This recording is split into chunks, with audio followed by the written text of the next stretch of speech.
Hey YouTube, this is Justin here, aka Demonic Sweaters. Time for another recording tutorial. Actually, this one's going to be mostly about mixing. And this is actually a requested video from Maggio, some numbers, I forget the numbers after the thing. But he was asking, or he or she, actually, I don't know if it's a boy or girl, but they were saying, how come every time I hear raw recorded drums, they sound so good, and my VST doesn't sound, I'm paraphrasing here because I can't remember exactly and I'm not looking at the screen, but my VST doesn't sound so good. Why is it that they always sound good when I hear raw drums? But the thing is the drums he was referring to, or he or she was referring to in that video, were not raw. And I replied to the comment, they were actually mixed, but I didn't show the mixing in the video. So I wanted to do that today, show how I go about mixing my drums. It's not always the same, I'll just tell you that right away. But I wanted to start out here and show you some things on the drums themselves before we even talk about mixing, because actually this is just as important. And what it is actually, well, a couple of things. Number one, you need mics. I have all my drums mic'd up here. I have every drum close mic'd, including the bass drum, which is on the front there. I have overheads, stereo overheads. And this is in an XY pickup pattern, sort of. This is the best way I could do it with this stand. Usually the heads would be actually almost touching. I can't really show you because I have to hold the phone. But okay, like imagine the mic's like more like this, almost touching together. But this works okay as well. Another thing too is you have to make sure you know what kind of sound you want to go for. This is really important. This is probably the most important thing there is. You have to have an idea of what you want before you even press record. So that way you know how you want to tune your drums before you set up your recording equipment, and you make them sound how you want them to sound in the room before you even press record. Now, that being said, some things don't sound exactly like how you think they sound until you press record. Snares are a big one for that. Like this snare drum I have tuned incredibly low for recording, and I actually have some dampening on here because I'm going for kind of a big and warm sound, even though this is the tiniest drum set that you can buy, like literally. But I think I'm able to get a pretty big and warm sound out of this little thing. But this snare drum is a 10-inch, 10 by 5-inch snare drum, and it's got a really thick Evans hydraulic head on it, and I have some dampening on here as well. And this snare drum head is quite loose. And as you can hear, the snares themselves are pretty rattly in the room. Now, this may not sound that great here, but I've tried a few different things, and on the recording, I actually like how that sounds quite a bit. And, this is just what I'm going for on this particular recording. Other times, maybe I won't want that kind of sound. And if you've followed my channel for a while, you'll hear a, huge, wide variety of drum sounds that I get. And I'm always going for something different. I like a lot of different sounds, and, I'm not stuck to just one thing. I like to experiment. And for this music that I'm recording to today, I like this kind of, almost like later Beatles sounding snare drum is kind of what that sounds like to me. But anyway, the point here is get your drums to sound how you want them to sound, as close as you can. You kind of have to experiment a little bit too. Like get them as close as you can, set up some mics, record a little bit, listen back. And if you hear something, say the snare doesn't sound quite the way you thought it did, try to retune it. Try to get it as close as you can before you even do mixing. So that's really important. Another thing is cymbals are quite important. Now, these aren't the most expensive cymbals in the world. I have a couple of Peisty PST7s here. I have a 19-inch crash. I have PST7 light hats. These hi-hats, though, and actually both of the PST7s I actually think sound quite good for the money. And then the other series here, this is a little bit more expensive. This is the Peisty 900 series. And these actually sound really nice, especially for the price. Now, they're a little more than the PST7s, but they're not quite as expensive as like a 2002 or a Signature or something like that. I think these are probably around the price range of like a Zildjian A, something like that. But this ride cymbal, and again, you know, you kind of have to experiment. And I know a lot of people can't afford a lot of different cymbals to experiment with. And, you know, that's why I don't buy insanely expensive cymbals, because there's a lot of good ones out there that aren't very much. Like Paiste makes some really good ones. Meinl makes some very high quality cymbals that are not that expensive. They make expensive ones too, but, you know, be on the lookout for cheaper, good sounding cymbals. And there's a lot of Chinese cymbals that sound really good for the money, like Stag and Wuhan both make some really nice sounding cymbals that are very cheap.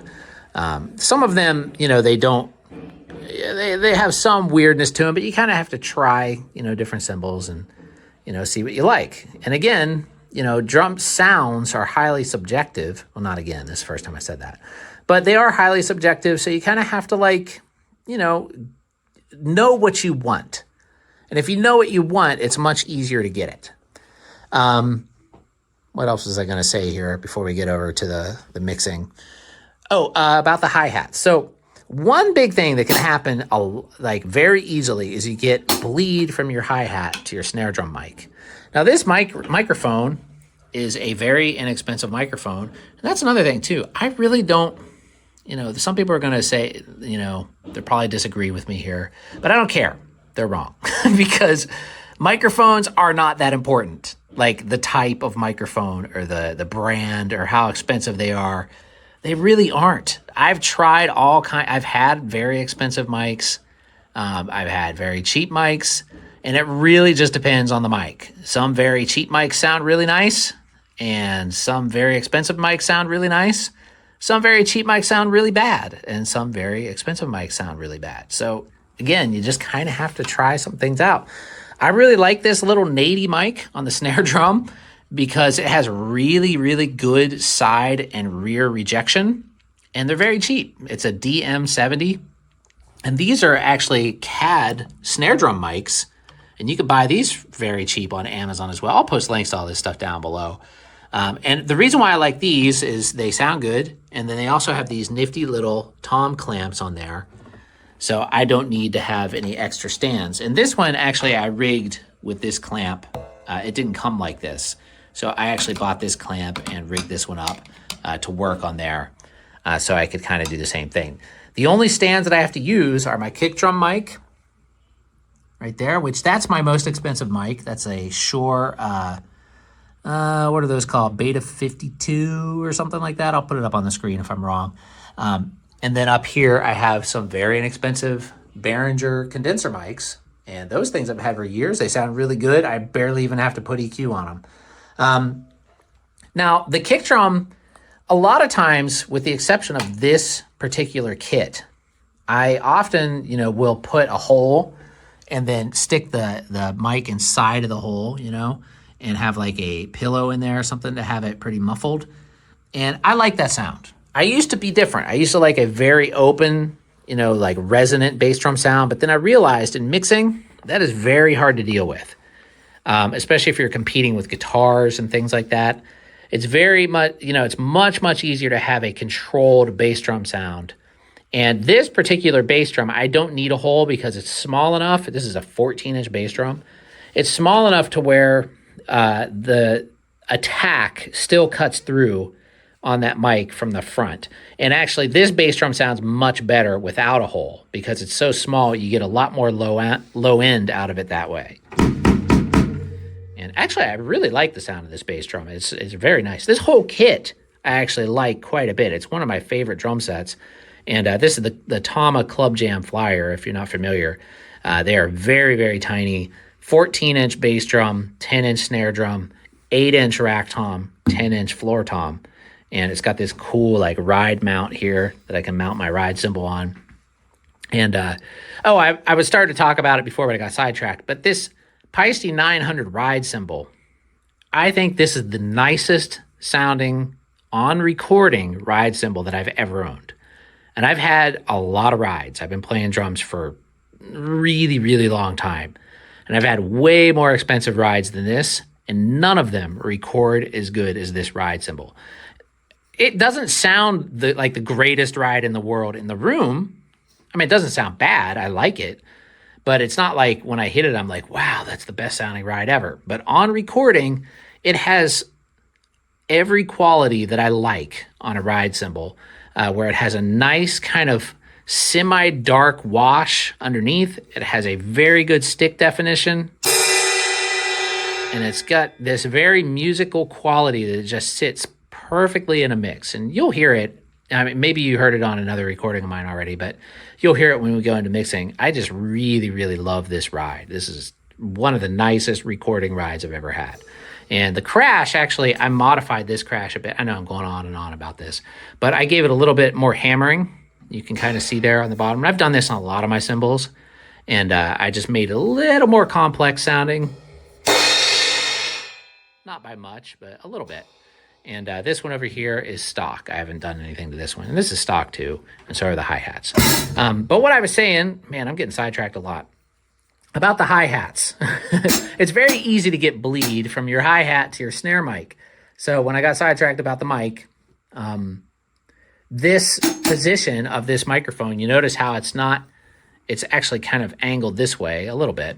And that means that the hi-hat isn't going to bleed as much as if the mic were more like this. You get more hi-hat sound from the side. So try to keep your mic, I mean, would be good to kind of even have it a little more this way. But the thing is, when you start doing that, when you have a floor tom mic over here pointed this way, then you can sometimes get phasing problems between the two mics. But that's not a big deal. People make a big deal out of that. You can fix that really easily. And if we have something like that, I'll show you in the mix how to fix it. But a lot of times in this room, I don't really get stuff like that. But these hi-hats, okay, I know I keep getting sidetracked. These are the PST7 light hats. And another thing about the bleed, it's very good to have kind of light or, not very loud hi-hats when you're recording. And these are not super loud. I mean, they're loud, they're still hi-hats, but they're not like blaring in your face loud. Like if you have a pair of heavy hats or something like that, they're harder to record than a pair of lighter hi-hats.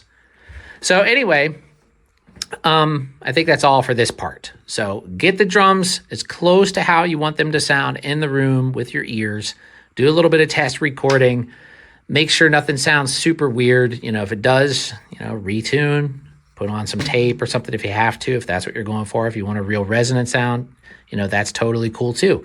I'm not here to tell you what is a good sound. I'm here to show you my approach. That's basically it. Anyway, so I actually already recorded a little bit earlier before I recorded this talking part, and I'm going to take it back home and get it on the computer, and we'll start mixing it. Okay, so here we are within Reaper. I have up on the screen here, and I went ahead and did all the mixing that I usually do, just because it's easier for me to think without having to narrate while I'm doing it. But now what I'm going to do is just kind of walk you through all the stuff that I added on here after I did the mixing. So first off, let's hear what it sounds like. I can play it with the music, and then I'll also solo the track so you guys can hear it a little bit. You'll probably hear some background noise from my mic, but you'll still get an idea as to how it sounds. So here it is.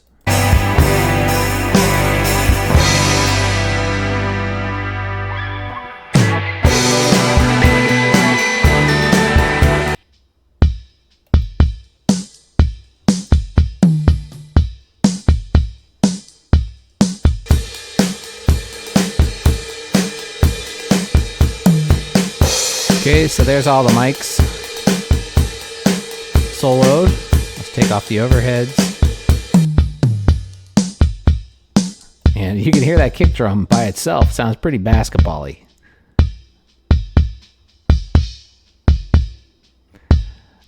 But in the mix, everything sounds pretty nice, I think.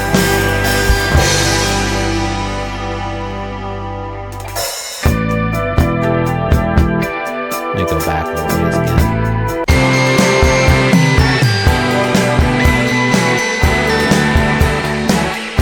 Okay, so first off, let's just talk about a couple of things here. And the plugins that I have on the drums here you can see start on channel 10 and go to 16 are not a lot. I don't have a ton on here.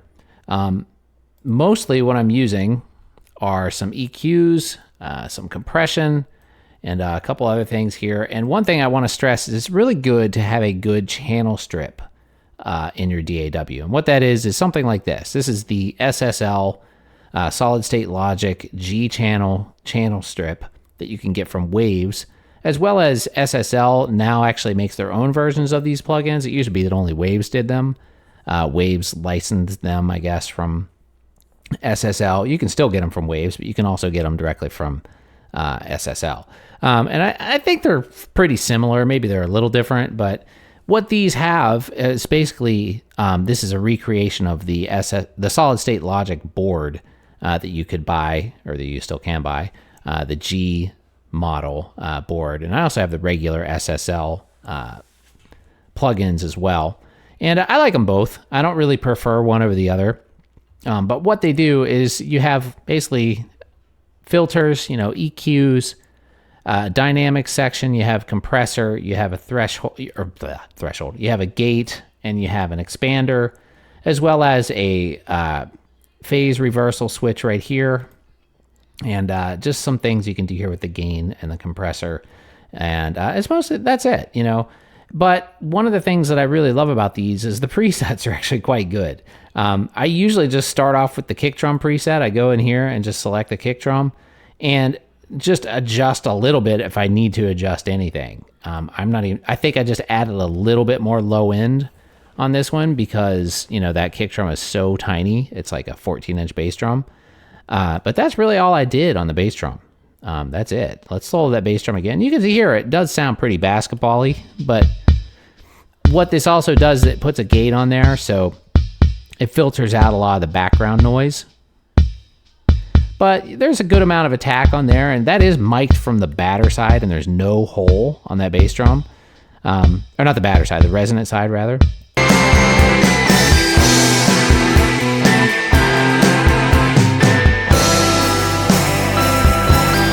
But when everything's blended in, it sounds really nice, I think.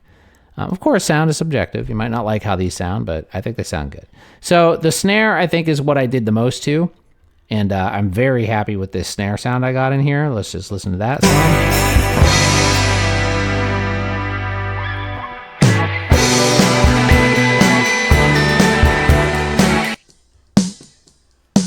And there it is soloed. And that is that tiny, tiny little 10 by 5 inch snare drum.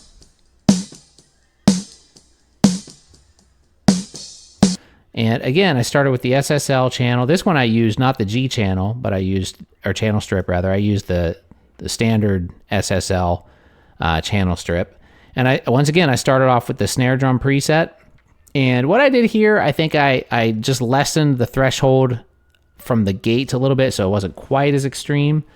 Just in case I played some ghost notes in there, I like to be able to hear those. If you have the gate up too high, it can kind of get rid of some of those ghost notes. And then I gave it a little bit more of a high-end boost because I have that snare really tuned very low and there's a very thick head on it.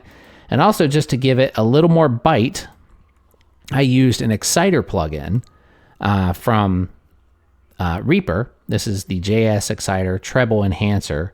And I just added a little bit of drive and a little bit of mix there. And I'll show you the difference between if that's on or off. This is what it sounds like. So that's with that off. So it really does just kind of make it pop a little bit more. But you never want to just mix your sound with just the instrument soloed. You want to hear it with everything.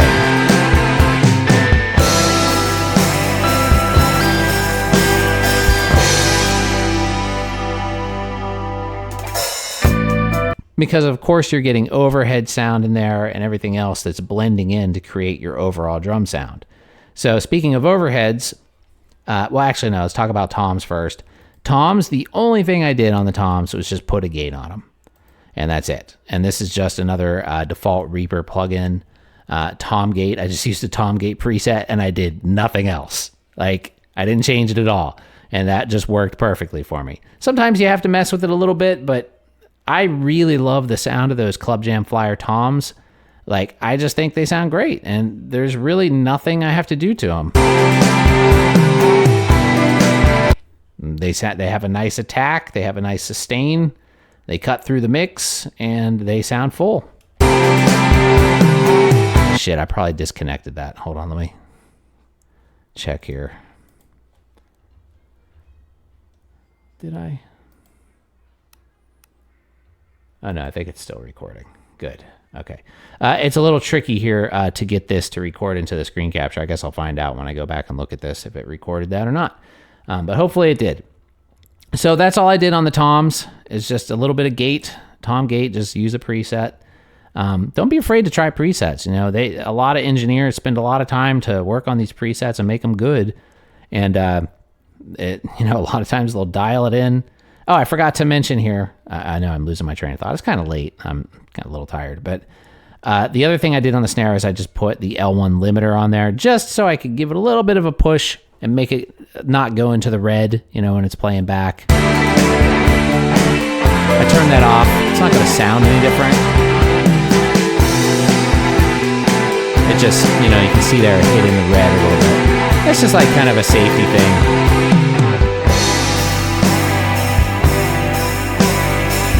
Okay, let's talk about... Oh, I keep doing that. If I hit spacebar, I'm afraid it's going to disconnect it on jack. Anyway, let's take a look at the last thing I did here was create... I always do this. I create a drum bus, and what that is just another channel, and I put a compressor on it. I really love this CLA-76 compressor from Waves. This is a limiter compressor. Basically, it's a recreation of the... Basically, this is like a vintage style compressor, and I actually fell in love with this type of compressor way back on Pro Tools. I think it was 5 or 6 or something like that, a long time ago, and it came with these plugins called Bomb Factory, and there was a Bomb Factory 76 compressor in there that was pretty much the same exact thing, and that thing, I used that thing to death. I loved it for the same exact purpose, and then when I saw Waves had one, I was like, I have to buy that. And you actually have 2 variations of it here. You have Blackie and Bluey, and I like them both. It just, sometimes I'll try one, sometimes I'll try the other. It doesn't seem like it's a huge difference, so I can usually get the same kind of results out of both. But I usually what I do is I create a channel, and then I route a send from my overheads. And this is called parallel compression, if you don't know. I send, basically, I create a send going from my overhead mics into another channel, and then I just blend it in there a little bit. You can see I have the volume down quite a bit, but it makes a big difference in the sound. Let me play it back. And I'm going to turn off that drum bus, the overhead compression. So let's turn that off. Now I'll turn it back on.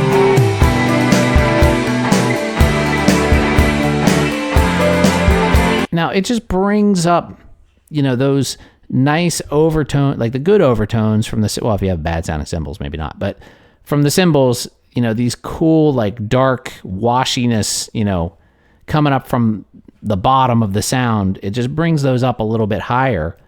I mean, you could go extreme with it and really make it in, you know, in your face, like if I turn this up.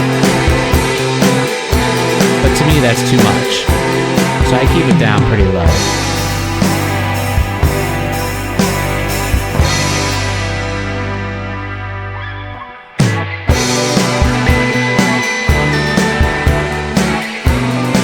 And then, of course, in addition to all of that, you have to, you know, determine your balance between all the drums, you know, how you like them to sit in the mix with the instruments and, you know, with each other.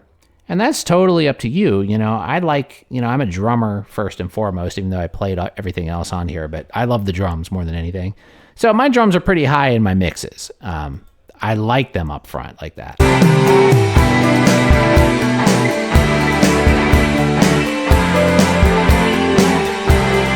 Okay, and then in addition to that, also I should mention the master output. I always use the SSL compressor on here, just a little bit. I don't put a ton on there, but I'll show you the difference. And then I also use the L1 Ultra Maximizer from Waves. I use a lot of Waves plugins, which is why I can't escape Windows ever, or Mac. I try to go back to Linux sometimes, and Waves plugins won't work there, and it drives me crazy, but... Here, okay, so let's go ahead and I'm going to play this back, then I'll turn off these master effects and you'll see the difference here. And these actually make a big difference, listen. Okay, there's no compressor, no limiter. They still sound good, but this really livens up the mix. And I'm not pushing it super hard.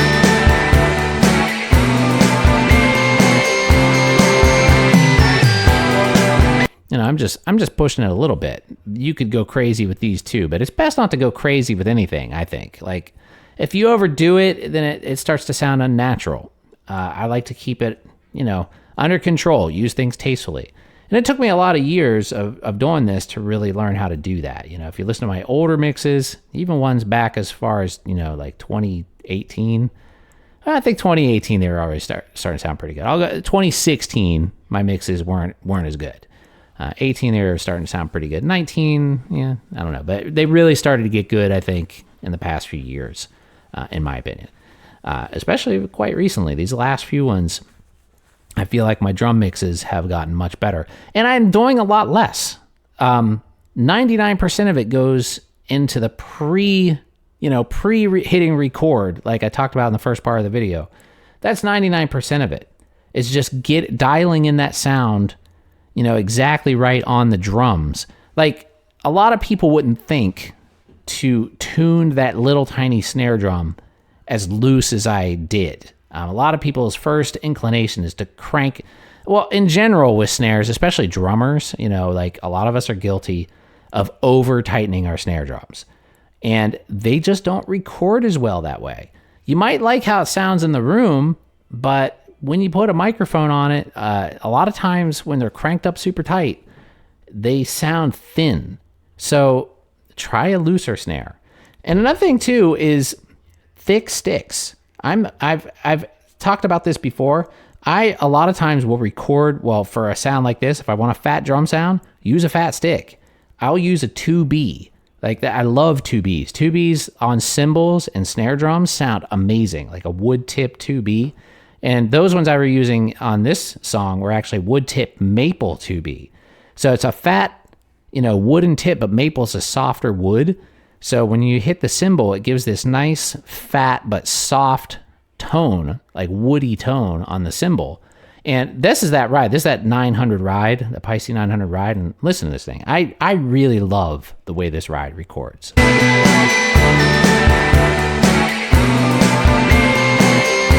solo the drums again.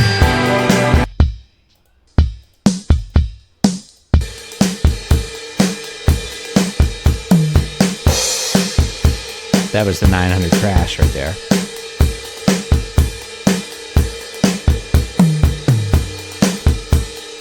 Actually, this whole cymbal setup right here, I think sounds great.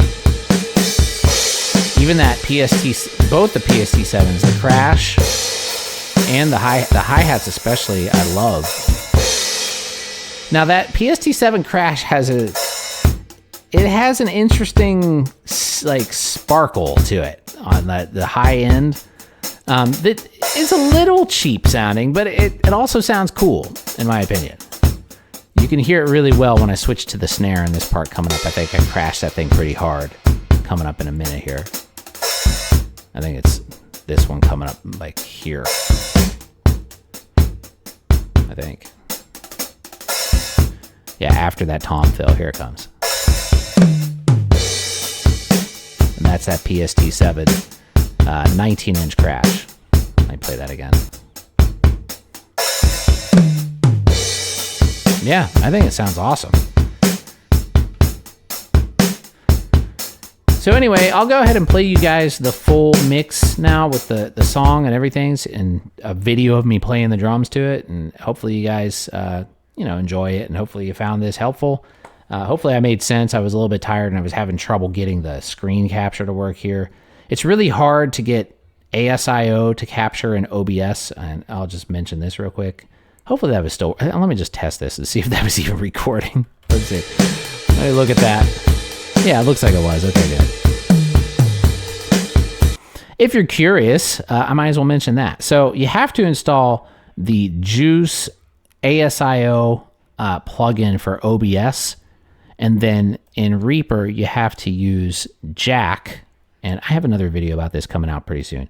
You have to use this thing. It's called the Jack Audio Connection Kit. I'll make a totally separate video about this, but this might point you in the right direction if you're curious about that. Anyway, thanks for watching, everybody. Here's the full video of me playing the song, and don't forget to like, subscribe, check my links down below, and have a great day. Later.